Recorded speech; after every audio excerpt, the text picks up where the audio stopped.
Hello everyone, welcome back to Spinning Iris. Merry Christmas, Happy Holidays, whatever you're celebrating. Hope you're having a wonderful time. This might be my last Cloak unboxing. I don't know, but I got 2 boxes not too long ago. One was from the last tarot drop and the other was a mystery box. But what I'm going to do, I'm going to have a little fun with this last one, this last unboxing, this last holiday unboxing. I'm going to start with the tarot drop, because I'm going to use this to try and predict what is in the mystery box. It's not going to work, of course, but you never know. So as this is the top, whichever tarot card figures, whichever of the major arcana we see first, we're going to go with those as the predictors for what's in the mystery box. Alright. Okay. First up, we got cardboard. Brilliant cardboard. Alright. And a receipt. Awesome. Okay, so the first thing we are seeing, this is the Magician.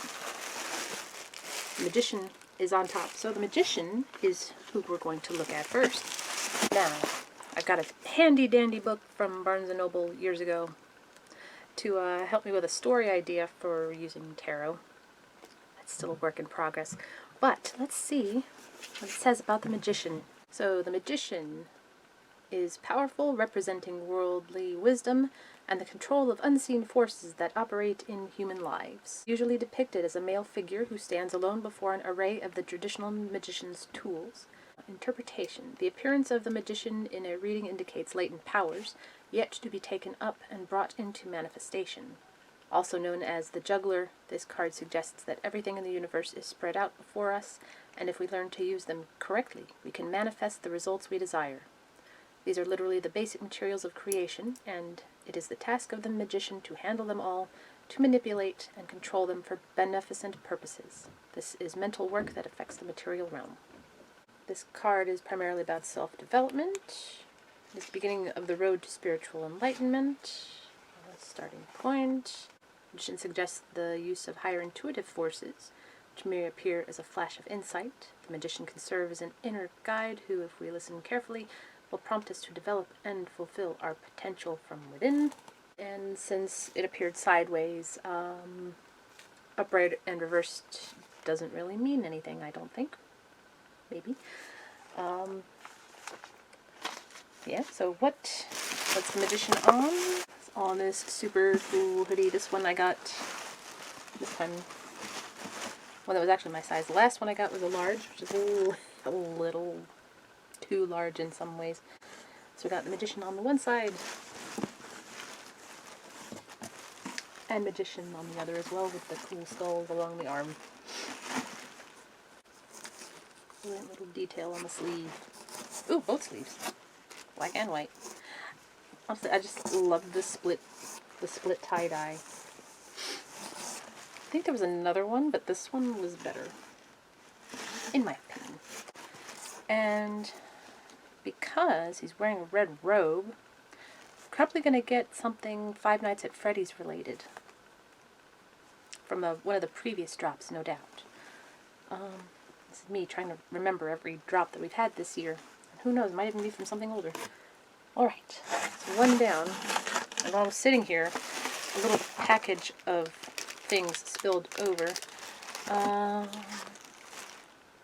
Oh, I didn't even realize what this was. It's Five Nights at Freddy's stickers, the Cloak stickers. That's thrown in as an extra. That's so funny. I still predict there's going to be something else in the other box. This one's the other one I got, the pin set, the Magician. It's about, I guess, inner spiritual change. And then the Hanged Man. So let's see what the Hanged Man is all about. Where's my book? Hanged Man is a tantalizing figure. Male hanging upside down by one leg. Expression is serene as if he's thoroughly enjoying his state. Suspended by one foot. Hanged Man is a card of self-sacrifice and martyrdom, but others view the card as voluntary surrender to the process of achieving enlightenment. can indicate that a new commitment to the development of the inner self is demanded. You might need to spend time alone and re-evaluate just what it is and what is not important to you. It may be very difficult to let go of old patterns, but letting go is essential to your continued growth. Well, my prediction from the Hanged Man. Possibly butter. I'm going to assume butter. We'll see. And who's number one? Ooh, interesting. The other piece I got was a blanket, and you'll never guess what was staring me right in the face. Dun, dun, dun. It's the tower. The tower. So, let's see what that has to say. Tower, stone tower, fortress-like construction. Process of falling down or being destroyed, most often by fire or lightning. Like the death card and the devil, the tower tends to strike alarm and fear into anyone in whose reading it appears, and indeed many writers assign fully negative meaning to this card. The tower does not necessarily represent ruin and devastation, although its appearance usually does herald swift and dramatic change, sometimes shocking and extremely upsetting change. It is important to keep in mind that the querent has usually brought the situation on herself by ignoring or denying that something is rotten and needs restructuring and deconstructing. Most likely, the querent is already well aware of the pressing need to make changes, but she is steadfastly refusing to take action.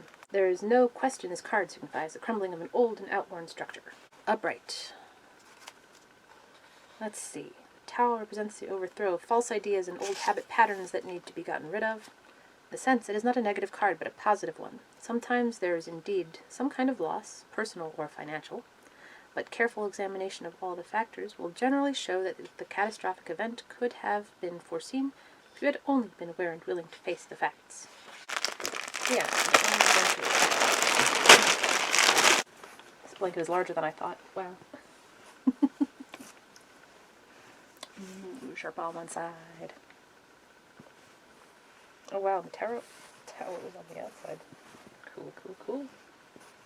Still a little bummed I wasn't able to get the actual tarot cards, but Cloak, your drops are just way too early. Well, they're not early enough for me, and they're not late enough. Can we have a night drop at some point? My prediction, based off of the blanket, there's probably going to be one tie-dye item. Alright. Now, let's see what is in our mystery box. Looks like someone was trying to sneak a peek in my mystery box.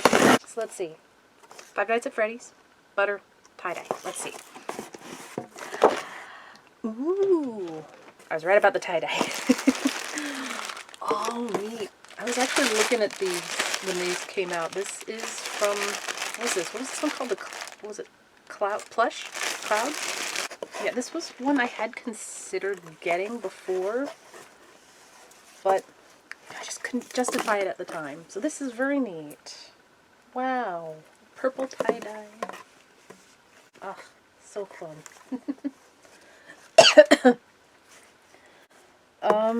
And I'm seeing another tie-dye. Oh. Oh. It's the lovers.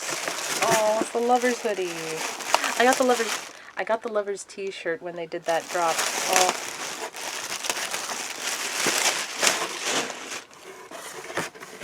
Mostly because I wanted that I guess that triptych for the tarot sweatshirt. Oh, that's so cool.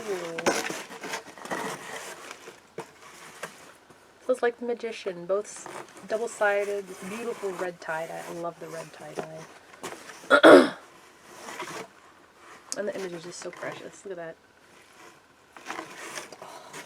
So I got double tie-dye. But with the plush, I was close with butter. Ooh.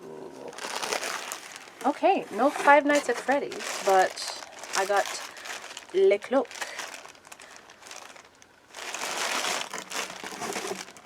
Okay, for a moment I thought it was going to be the Cloak. I'm kind of glad it's not.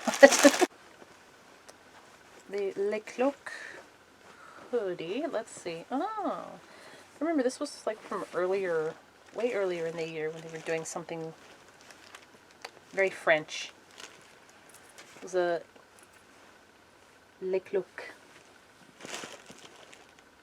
Honolulu, Cloak, Morocco, Vegas, Paris. Very cool, very cool.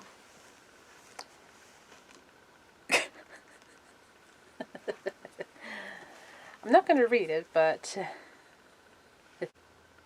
2 out of 3, because I did get something Five Nights at Freddy's. So 2 tie-dye, 1 Five Nights at Freddy's thing, and, well, no butter, but plush is very close. Very close indeed. No. Brilliant Christmas present for myself. I'm very happy with this. And I hope whatever gifts you've gotten yourself this year, whatever gifts you've given this year, whatever gifts you are getting this year, I hope you're enjoying all of them. Not sure how to end this, so we'll end with the last tarot drawing. The Lovers. Popular image. Young couple, either nude or clothed, or in this case, skeletal.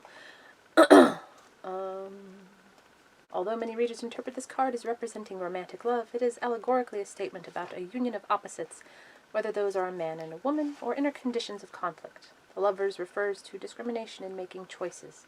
The male and female figures are symbols not only of human love and marriage, but also of the dual nature within ourselves. We all have opposite traits and inner dichotomies that need to be reconciled. Partners of any kind often experience conflict that requires making choices and effecting reconciliation. When the Lover's card appears, it points to the need to heal an inner rift. Although it can herald a romantic involvement, it most often turns up with a critical life decision must be made, sometimes in connection with a love relationship. There are obstacles to be overcome both within and without. This card suggests that you are at a crossroads. You have to consider all the ramifications of the situation and choose carefully to further your own development and to accommodate the needs of others in the situation.